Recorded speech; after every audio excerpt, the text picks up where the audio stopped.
leading up to Easter, and our topic is the Passion.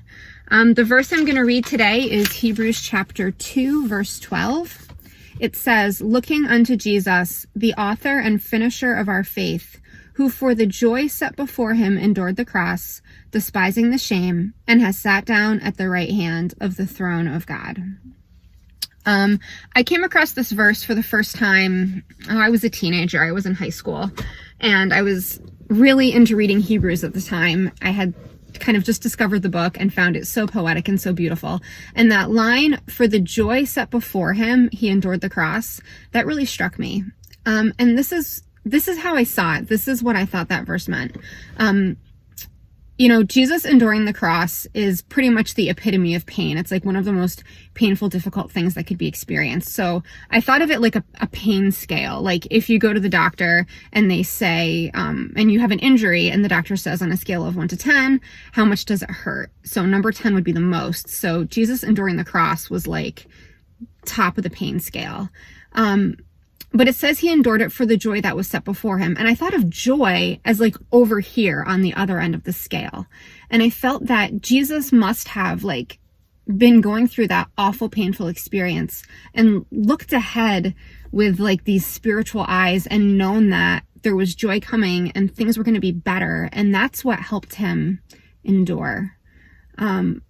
But I realize now, decades later, that there's been this massive error in my thinking, because pain and joy are not opposites. Pain and joy are two human experiences that can actually be really intrinsically connected in our life. So here's the problem. If pain and joy are opposites, that means that when I'm experiencing a lot of pain, there's no room for joy in my life. Or that when I'm experiencing joy, there's no room for pain. And I think part of my aversion to pain is that I felt that it means that if I'm in pain, then I can't be happy, or I'm missing out on some of the good stuff in life. But that's just simply not true.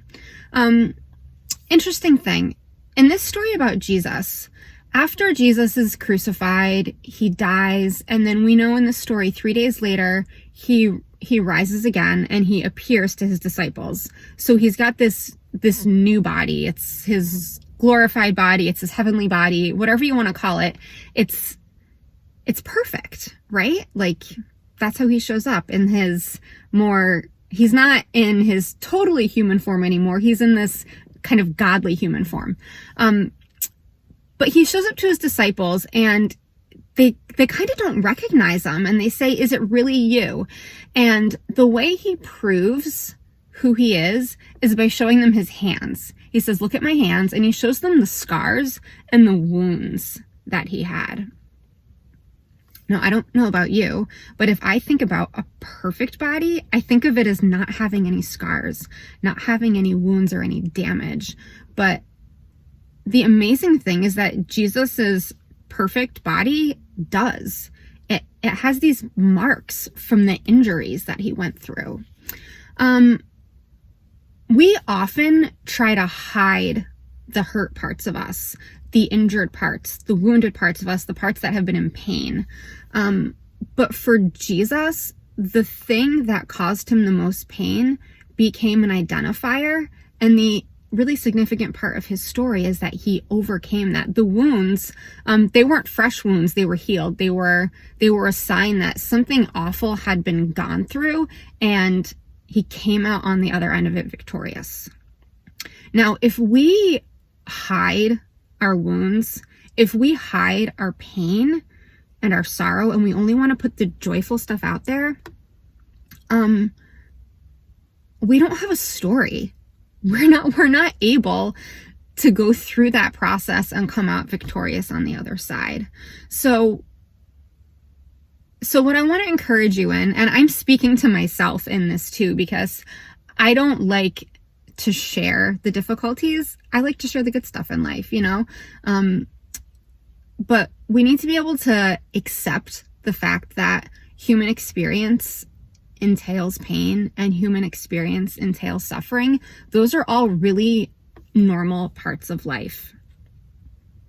and they're part of our story. Jesus' suffering was part of his story, and my story has suffering in it, and I'm pretty sure your story has suffering in it too, and that's okay.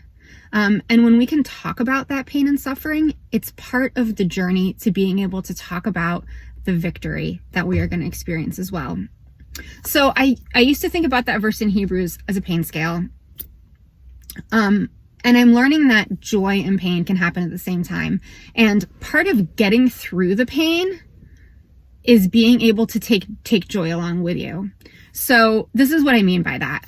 Sometimes I get tunnel vision. Like when something is difficult or hard, it becomes overwhelming and it's all that we can see. And conversely, sometimes we're in these joyful moments and things can seem so good that we can even lose sight of the pain and suffering in the world around us. And that's not healthy either. Though I think we experience that less than maybe experiencing these deep, dark, sad times. But so what I've been working on in my life, and this is my new spiritual practice that I want to share with you, it's just simply when I feel pain, difficulty, suffering, whatever you want to call it, I'm not calling it bad. I'm not feeling like I shouldn't be experiencing those things. I am first and foremost accepting that suffering is part of human life, and sometimes it's something we just need to go through. And I'm not gonna recoil from it or push it away or pretend it's not there. I'm just gonna experience it and accept it for what it is. And then I'm gonna invite joy along on the journey. I don't know exactly what that looked like for Jesus when he was on the cross, but the writer of Hebrews says that for the joy set before him, he endured the cross. So I think that means he took joy with him on his journey somehow.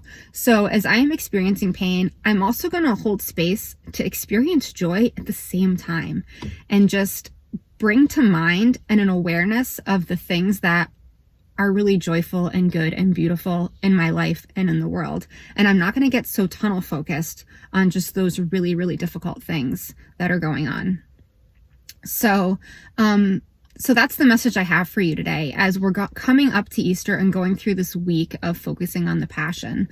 I want to invite you to not recoil from pain, but to accept the fact that pain is something we all go through. It doesn't need to be run from, it doesn't need to be hidden, but it's an important part of each of our stories, just like it was an important part of Jesus' story. Thank you.